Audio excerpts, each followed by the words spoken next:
Criminology is a true crime podcast that may contain discussion about violent or disturbing topics. Listener discretion is advised.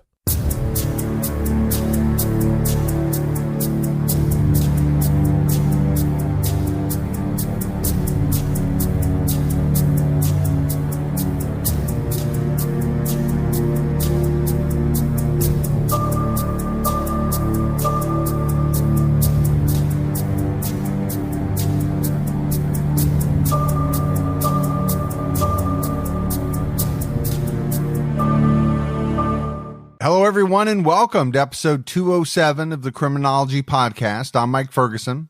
And this is Mike Morford. Morf, what is going on with you? Not a whole lot, just hanging out, doing an episode with you. What's up with you? Yeah, same here. I'm actually really excited to get into this one. It's been in the news lately. I think people will gravitate towards it.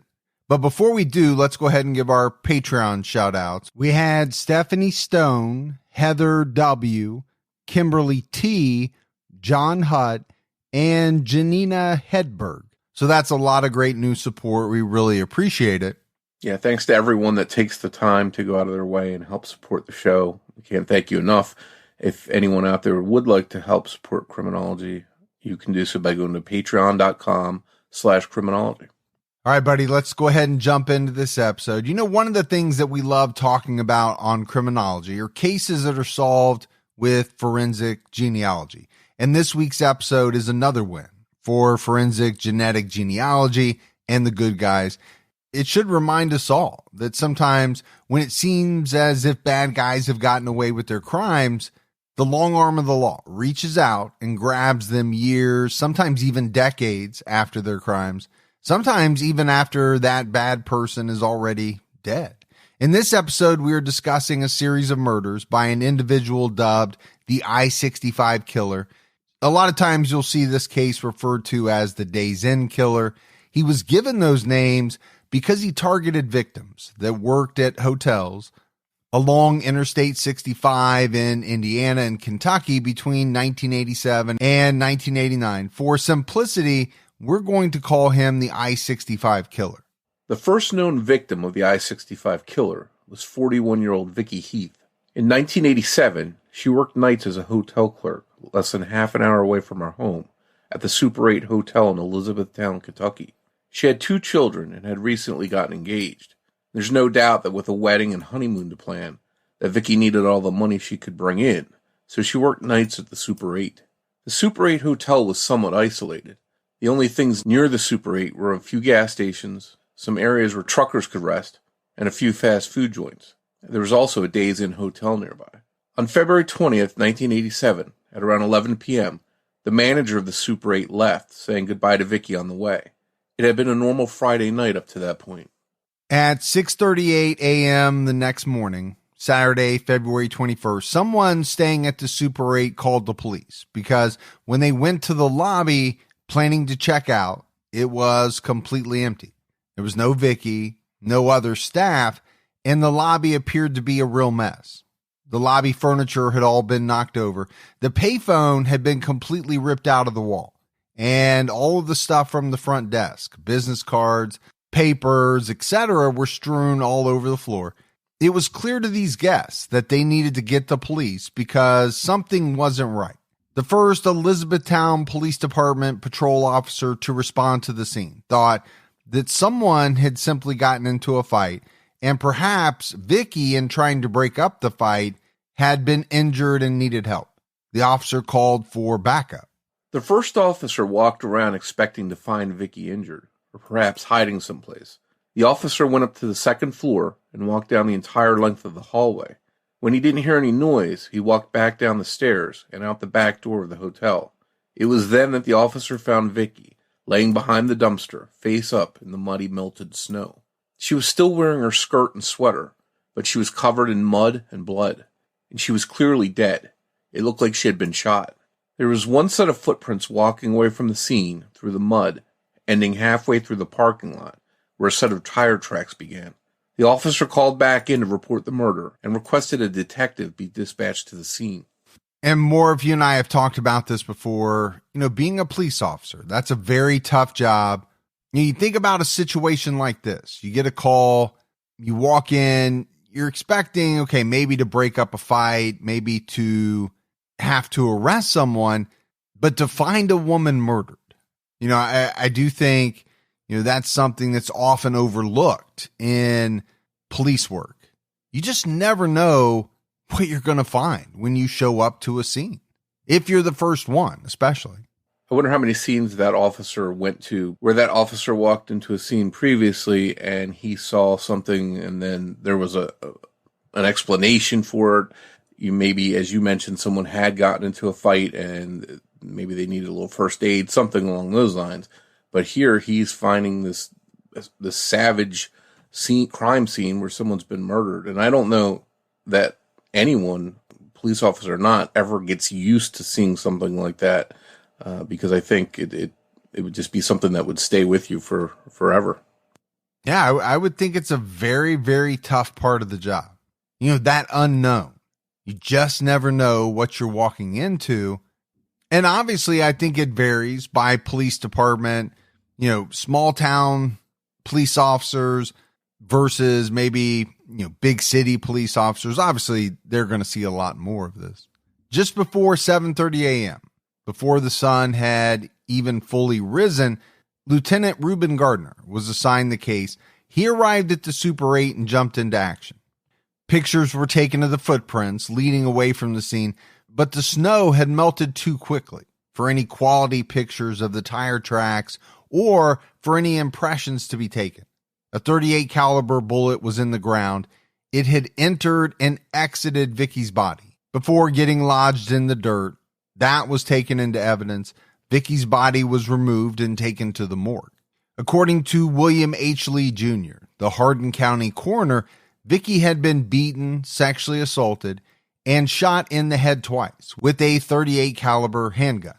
DNA was recovered from her clothing and from a sexual assault evidence collection kit.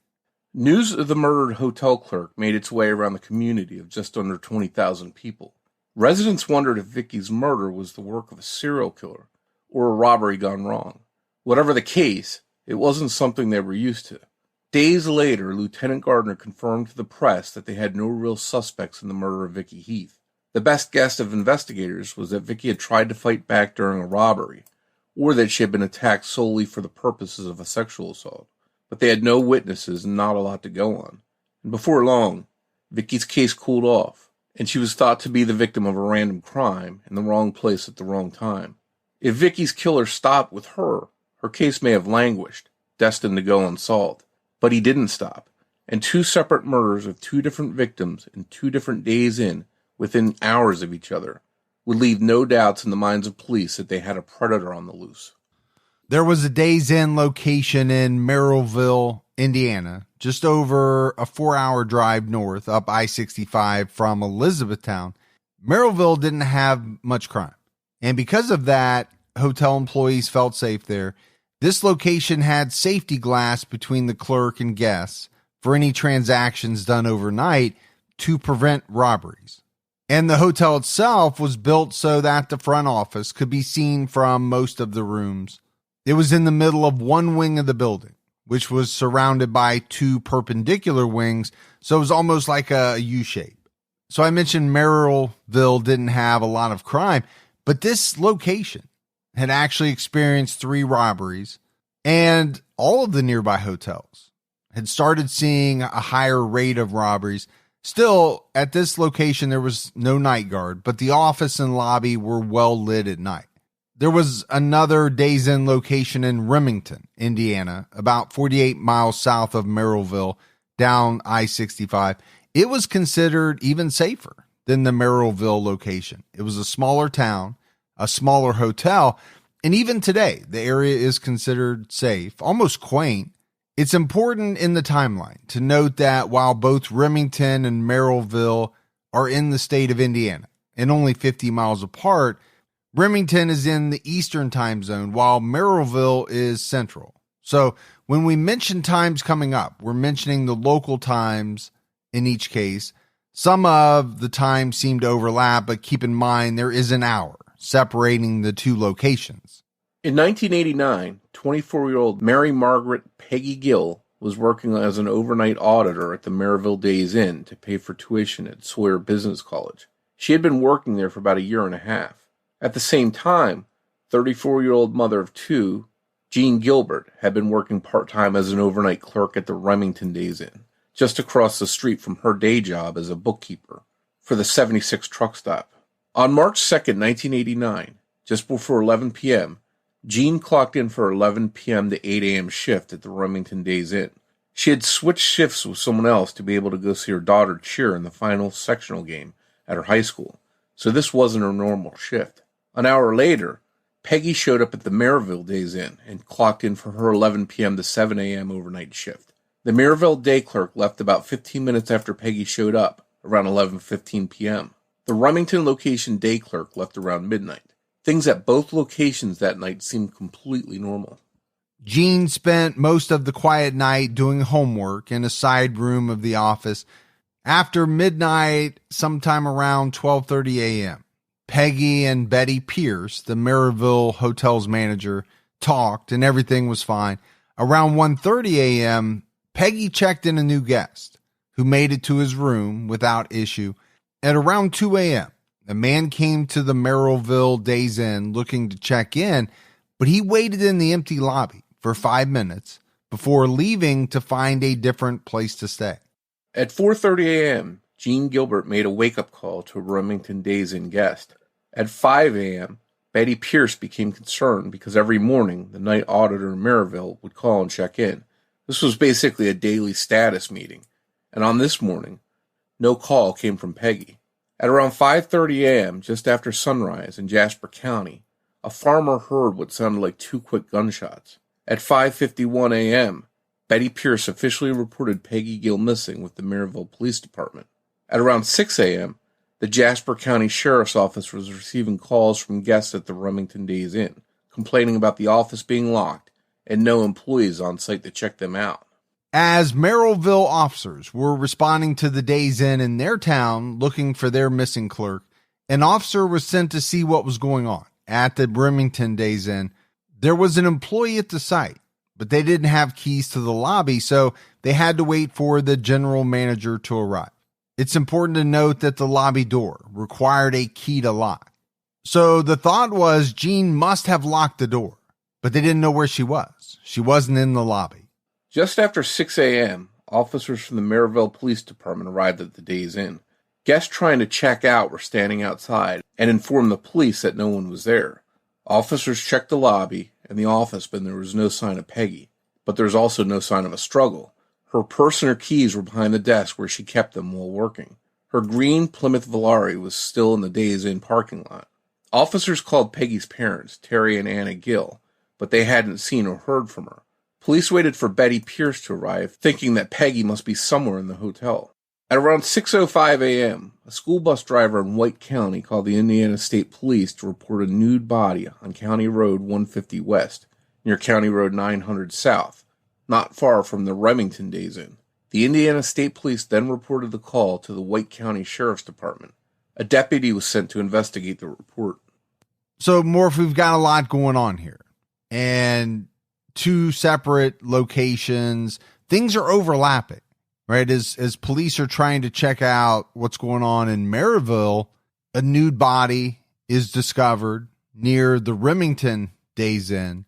And around that same time, Betty Pierce arrived at the Maryville Days Inn around 6:30 a.m. She noticed immediately that money had been stolen from the cash drawer, which had been pried open.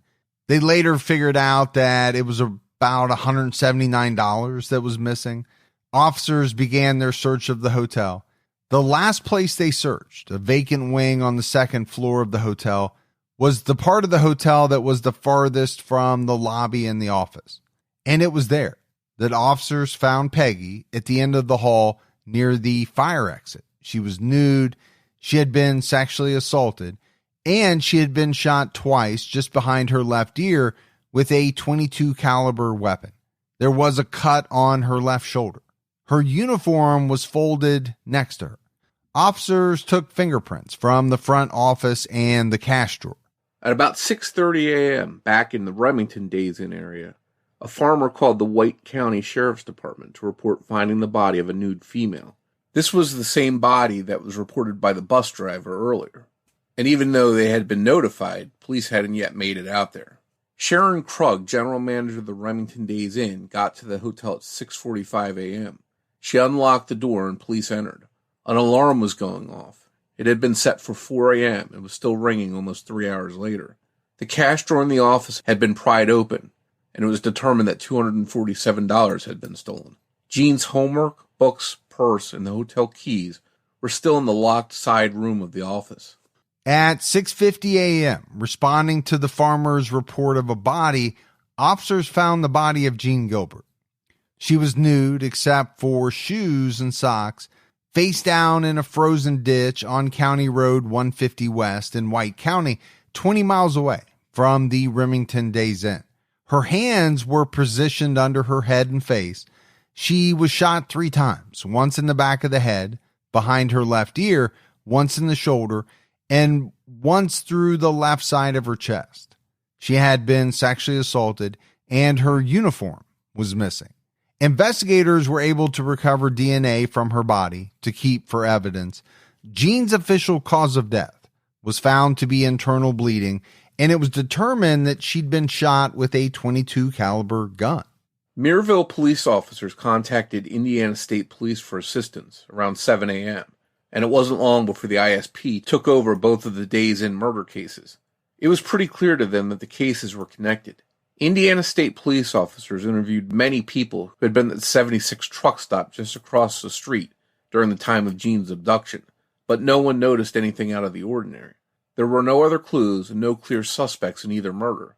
At that time, the Days Inn murders of Margaret Peggy Gill in Mireville, Indiana, and Jean Gilbert in Remington, Indiana, weren't connected to the murder 2 years earlier of Vicky Heath in Elizabethtown, Kentucky, and all 3 of the cases went cold.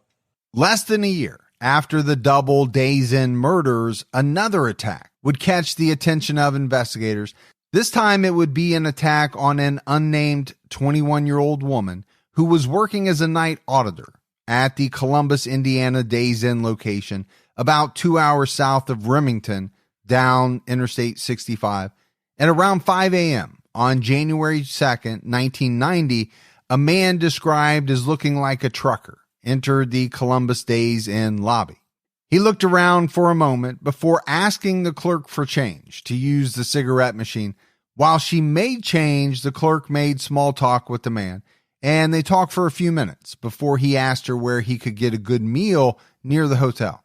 She said she knew of a few spots, but at 5 a.m., they were closed. She named a few places that could possibly be open, but she wasn't sure. And then the man walked out. Around 20 minutes later, the man returned carrying a fresh cup of coffee with no lid. On a frosty morning, the steam was billowing off the top of the cup as he entered. He asked the clerk to make more change so he could use the soda machine. She opened the change drawer, and suddenly, the man threw his hot cup of coffee in her face, shocking her, burning her, and blinding her, all in one motion. With her eyes closed, she heard the empty cup hit the register and fall to the floor, as she sensed the man hopping over the counter. The man grabbed her shirt and held a knife up to her, promising not to hurt her if she cooperated. Fighting to see, she got the money from the cash drawer and gave it to him. The man yelled that he wanted more money, and there was more, but it was locked in the safe that the auditor couldn't open, so he demanded the money she had in her purse, $20. He also demanded that she turn over to him the 3 gold rings she was wearing.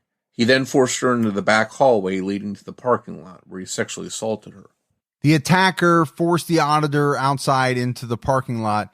She did as he ordered, never looking behind her, just walking. For a while, she could hear him right behind her. At the end of the parking lot, there was a ditch, but it was covered in ice.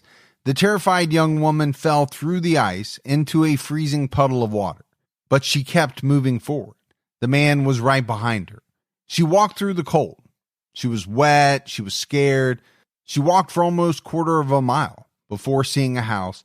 When she saw the house, adrenaline kicked in, and she decided in that instant to make a break for it. The decision may have saved her life because the man didn't chase her. At 5:55 a.m., a woman who came to the terrified clerk's rescue called the Columbus Police Department. So, Morf, this is an amazing situation. Obviously, this woman lived.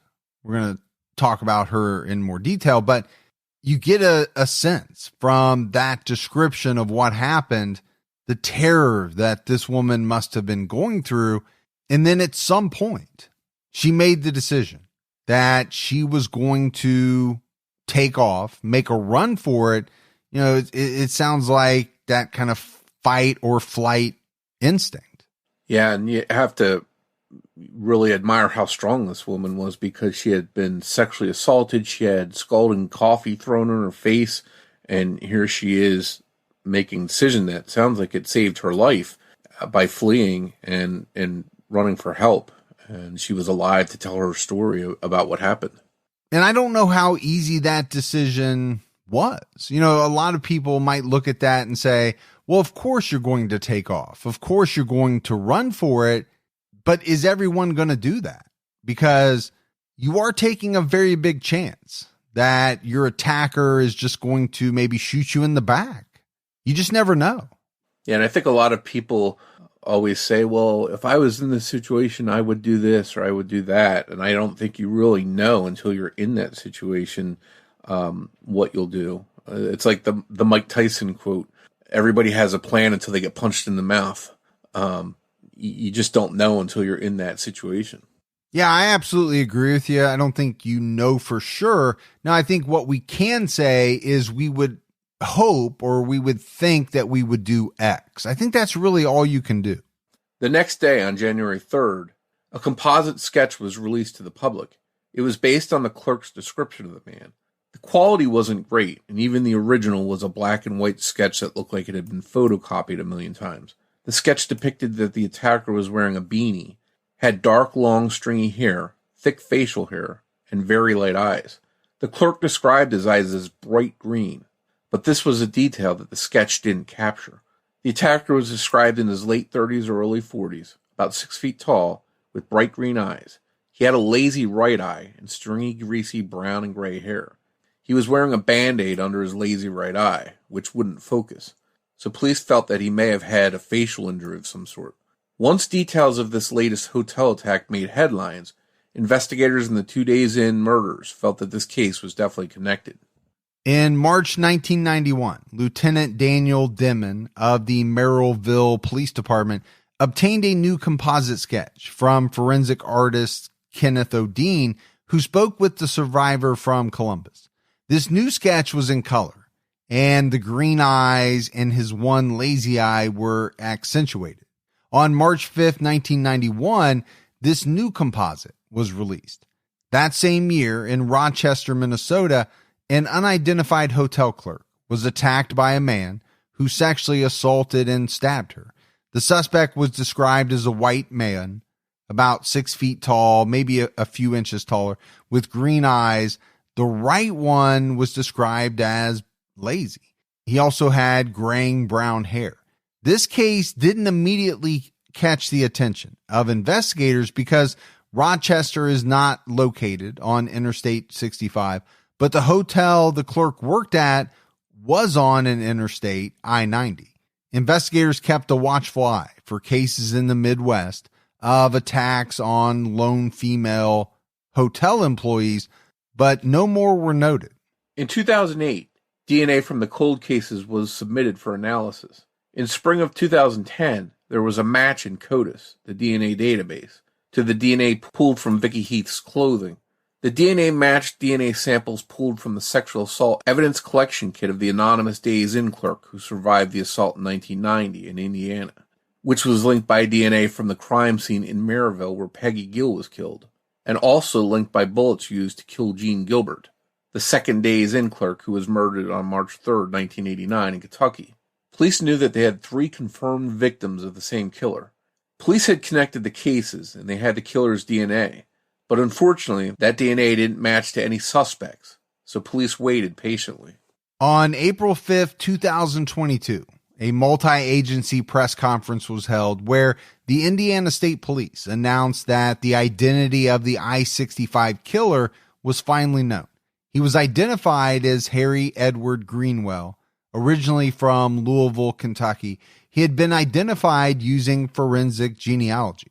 The good news was that the killer was ID'd. The bad news was that he would never face justice. He had been dead for 9 years by this time. Police connected him by DNA to the 3 confirmed hotel murders we've mentioned and the attack in Columbus, Indiana. He was strongly suspected of the attack in Rochester, Minnesota. But a question remains. Could there be more victims, perhaps ones with no evidence to tie Greenwell to? There are certainly some cases worth considering. At around 6 a.m. on December 18, 1988, 39-year-old Lois Evelyn Wright, the overnight clerk at the Colonial Inn in Rockford, Illinois, didn't call her husband, Daniel, like she did every morning to check in with him. He thought it was weird, but waited for her to call until 6:15, when he decided to call her instead. She didn't answer, so he called her back a few minutes later. Lois answered this time and told Daniel that she was busy and to pick her up at 8 a.m. By 7:20 a.m., Evelyn was found face down, unconscious on the floor behind the desk. It was called in as a heart attack, but when EMTs got there 10 minutes later, they found that she wasn't unconscious. She was dead. She had been shot in the chest with a .44 Magnum. The cash drawer had been pried open, and an undisclosed amount of cash had been stolen. 11 days later, on December 31st, 1988, 34-year-old James Matthew Walton went to work. He was the night auditor of the Envoy Inn in Florence, Kentucky. Around 6:30 a.m., guests heard what they thought were firecrackers outside the hotel.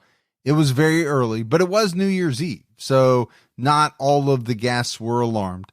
One guest decided to go outside and investigate and found James dead in the parking lot. He had been shot in the stomach, chest, and back with a .44 Magnum, determined to be the same gun that killed Evelyn Wright. The last transaction on the Envoy Inn cash register was at 6:24 a.m., a no sale, which basically meant that the cash drawer was opened. In trying to connect these cases to Greenwell's known crimes, there are some differences we need to point out.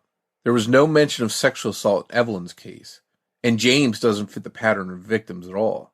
Plus, the caliber of the weapon was different than the caliber Greenwell was known to use.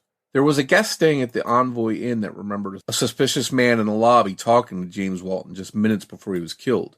He was said to be about 6'1", between 30 and 40 years old, and had a Grizzly Adams-style beard.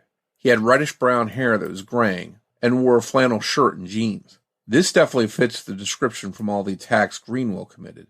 The red hair is a bit different, but in the available photos of Greenwell, it looks as if his hair could appear to be reddish. Some people wonder if Greenwell could be the I-70 killer.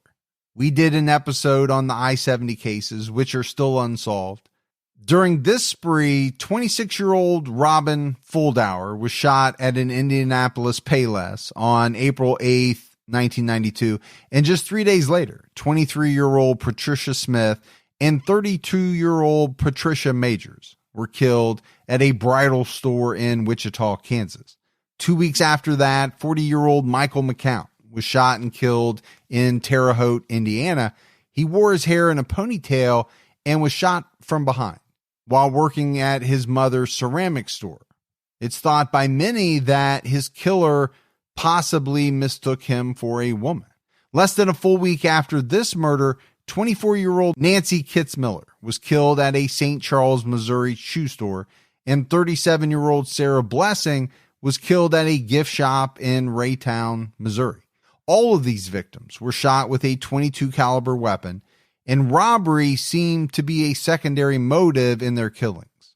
The suspect was said to be a white man in his 20s or 30s, about 5'9", thin, with sandy blonde or reddish hair. By some accounts, the perpetrator had a lazy eye as well. Though he was described as shorter and maybe a little bit younger than Greenwell, the attack of lone female victims matches. St. Charles, Missouri Police Department Captain Raymond Floyd told the Independent News that you have to acknowledge that there are similarities, specifically the lazy eye. Investigators confirmed for the Independent that they are looking into the distinct possibility that Greenwell was responsible for more crimes in multiple states. So what do we know about Greenwell? He was born on December 9th, 1944 in Louisville, Kentucky. Harry Edward Greenwell had many brushes with the law. In August 1960, when he was just 15 years old, Greenwell was arrested after the car he was a passenger in crashed during a high-speed pursuit. Police attempted to pull Greenwell and 25-year-old Burns Stinson, the driver, over after they got too close to a prison chain gang.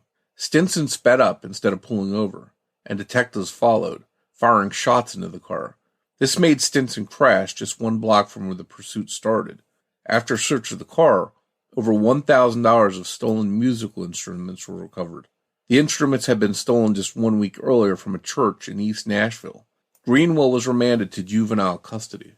The details are a little sketchy, but it seems like Greenwell was still in custody in October of 1962, when at 17 years old, he and 2 other teenagers escaped from the Kentucky Village Youth Detention Center.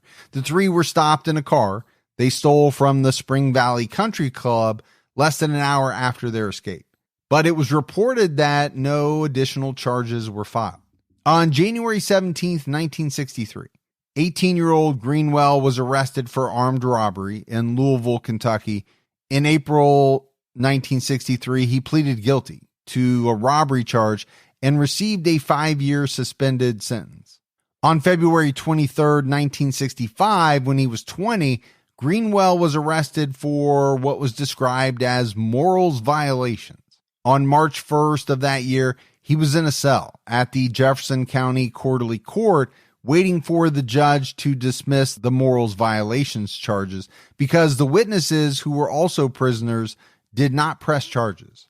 A bailiff went to inform Greenwell that the charges were dropped, but he wasn't in the cell. He had kicked out the wire screen in the cell's window and then jumped from the second story, 20 feet. At the time, he was still facing 4 charges related to breaking into a house. So despite the morals charge being dropped, he was still facing time in prison. At 3:15 a.m. on March 2nd, 1965, Greenwell was arrested at a Greyhound bus station. He was returned to the Jefferson County Court. This time, a prosecutor requested that his suspended sentence be revoked. In October 1969, Greenwell was granted parole. So obviously, Morf, Greenwell had a history with getting in trouble with the law. You know, one thing that kind of jumps out at me in a lot of these cases is these slaps on the wrist. You know, at a fairly young age, he had already racked up quite a rap sheet. But yet, you know, okay, suspended sentence. These things always kind of get to me, where it's almost as if I think sometimes some of these individuals learned through going, you know, through the system that, yeah, I'm doing bad things, I'm getting caught, but I'm really not paying much of a price when I am caught. So the risk is worth the reward. Yeah, to me, it's frustrating how many people we talk about that when you look back at their record, there's a history of all kinds of things that any number of them might have landed them in jail for a longer period of time. They might not be out on the street to commit some of these murders that we discuss. And it's frustrating that they have that record, but weren't locked away someplace. And I could see if maybe they had a squeaky clean record and there was nothing to indicate that something bad might be coming, that they might be capable of more serious crimes. But when you see guys like this with a laundry list of stuff, it makes you pause and say, how did this guy not wind up in prison and where he couldn't hurt anyone? Over a decade later, Greenwell had another brush with the law, but this time as the victim of a crime. On August 6, 1977, at around 2 in the morning, 32-year-old Greenwell was robbed by a group of 4 men, 3 of whom were armed. They took $400 cash from him. On April 28, 1978, Greenwell's first wife died in a fire in Wisconsin. He remarried to a woman named Jenny on August 21, 1980, in Henry County, Kentucky. She had a daughter from a previous relationship, and together they had a son. There's a very large gap in time here, but 5 years later, in June 1982, Greenwell was arrested for burglary. On June 11, 1982, 37-year-old Greenwell escaped from the county jail in Lansing, Iowa. He was behind bars waiting for trial after allegedly stealing 40 batteries from the Village Farm and Home Store, and he was also wanted by authorities in Kentucky on more charges of theft and receiving stolen property. While he was being escorted to breakfast, Greenwell just ran through the door and made it out of the jail. Less than 24 hours later, he was found in a field on the Cleet McKee farm in West Lansing. He pleaded not guilty to charges of theft and escaping. Around 2:23 p.m. on June 28th, Greenwell escaped from jail again. He was being escorted from his cell to telephone when he ambushed the guard, overpowered him, and escaped. But he was found just over 24 hours later. Man, I'll tell you what, Morf, this guy had a knack for escaping. I don't think you can argue that point. Yeah, it's a little reminiscent of Ted Bundy when he would try and make escapes. And some of these people go to jail, go to prison, and they just accept it and they do the time. But there's people like Greenwell here that apparently want no part of staying behind bars, and they do whatever they've got to do to try and get free. And the other thing that jumped out at me was that it didn't seem all that hard for him to escape. So, he just ran out of a door. He just kicked out like a screen over a window or something. I don't know how secure some of these facilities really were back then. Yeah, I don't think we're talking about Alcatraz by any stretch. No, absolutely not. On July 28th, 1982, Greenwell pleaded not guilty to the escape charge from his second breakout. At this time, he was being held on charges of 2 escapes and fourth-degree theft. On August 10th, he was sentenced to 2 years in Anamosa State Penitentiary in Iowa for the theft and the escapes, and he was still wanted in Kentucky at that time. He must have been transferred because on December 5th, 1983, Greenwell was released from the Kentucky State Reformatory just over 1 year after his 5-year sentence in Iowa began. In July 1986, Greenwell's second wife, Jenny, filed for divorce in La Crosse, Wisconsin.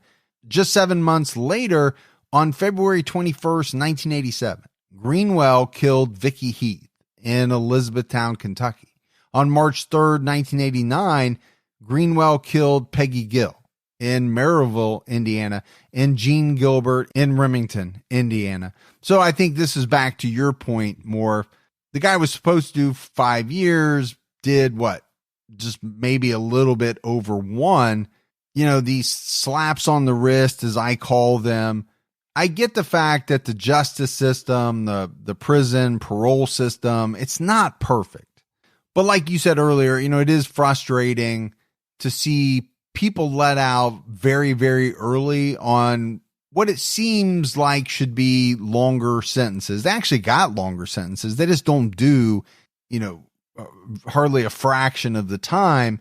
And then to later find out that they went on to kill numerous people. That's a frustrating aspect of the system.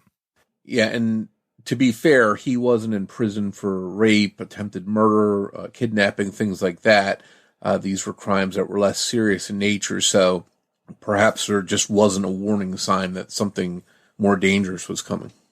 And I think that's a great point because you and I have done so many cases where people were actually put away for very serious sexual assaults, even murder, to be let out very early just to go on and commit those same type of crimes again. So, the Greenwell case is a little bit different.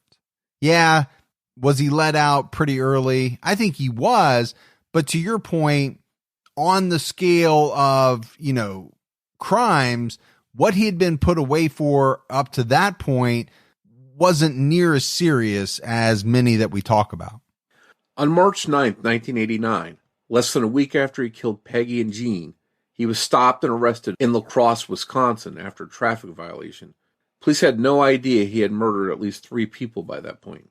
On March 23rd, 1989, just weeks after the Days Inn murders, 44-year-old Greenwell was arrested for domestic violence and home invasion after kicking down the door of his mother-in-law's home and physically dragging his wife out of the house.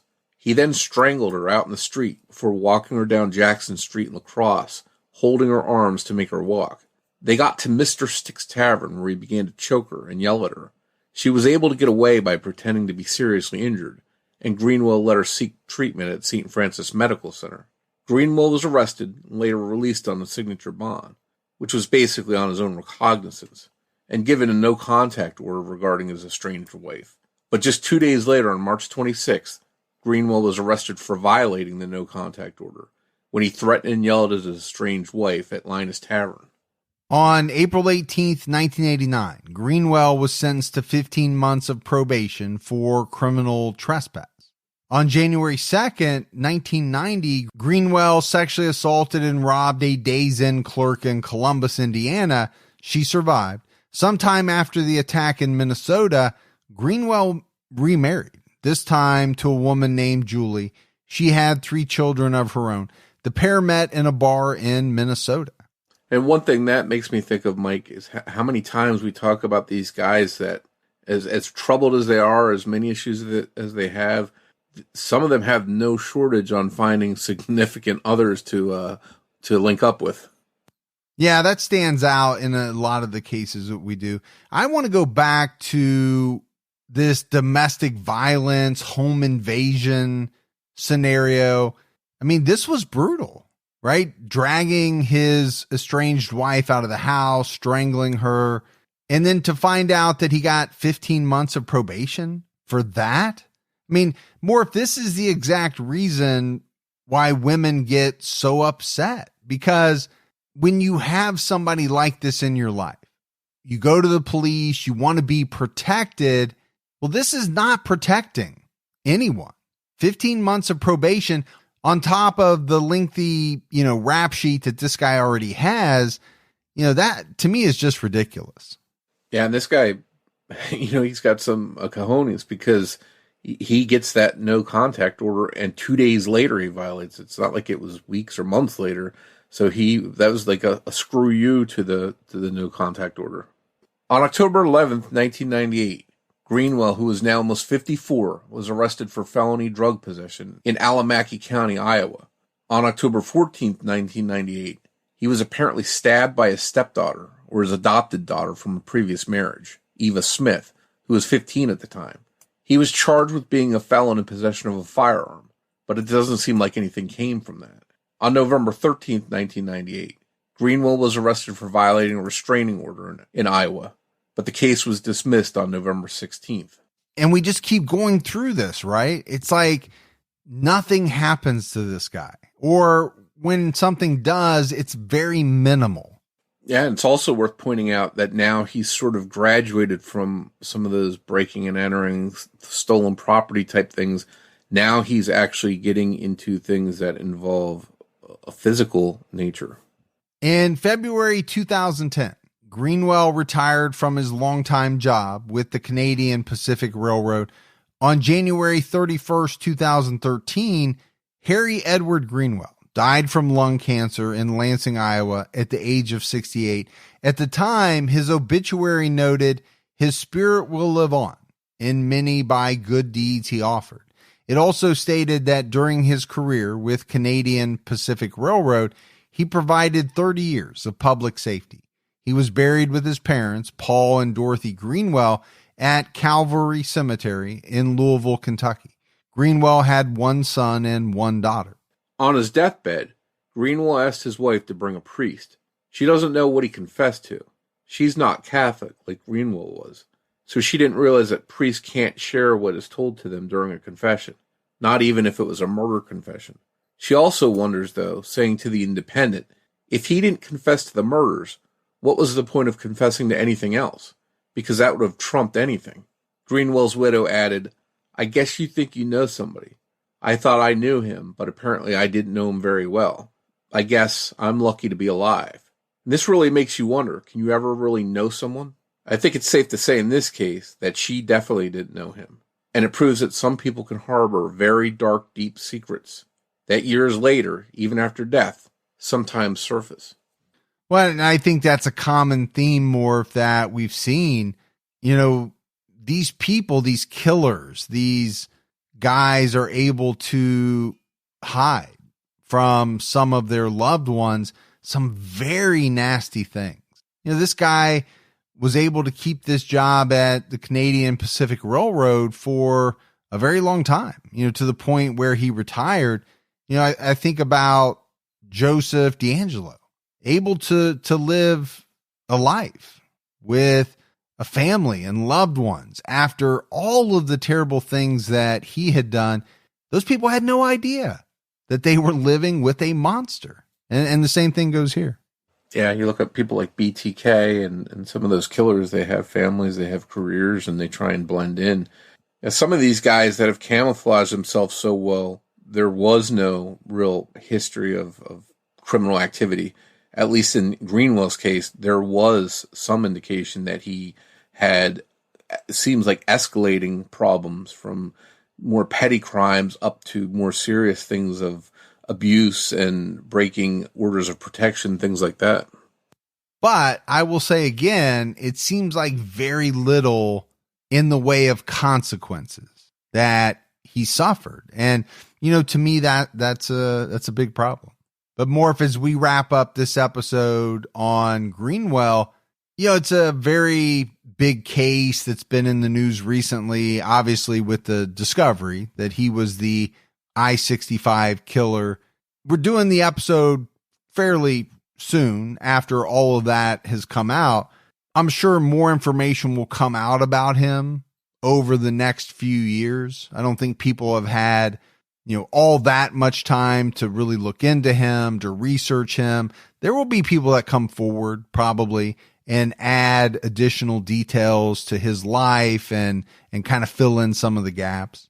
Yeah, and have to keep our eyes open and see if there's any other crimes that perhaps he's connected to down the road. Yeah, we kind of hinted at that or touched on it a little bit. People are wondering, could he be the I-70 killer? I kind of doubt it just based on the MO. It doesn't quite seem like, that was him. And obviously, if we've proven anything, we've proven that there are many, many bad individuals operating all over the country. So, my assumption is the I-70 killer is a totally different person. But it wouldn't surprise me in the least to find out that this guy gets tied to many more murders. I definitely think that's a real possibility. Thanks goes out to Sonny Lannon for help with research and writing in this episode.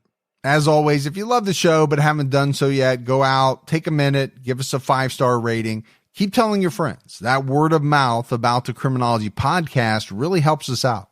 If you want to find us on social media, we're on Twitter with the handle @CriminologyPod.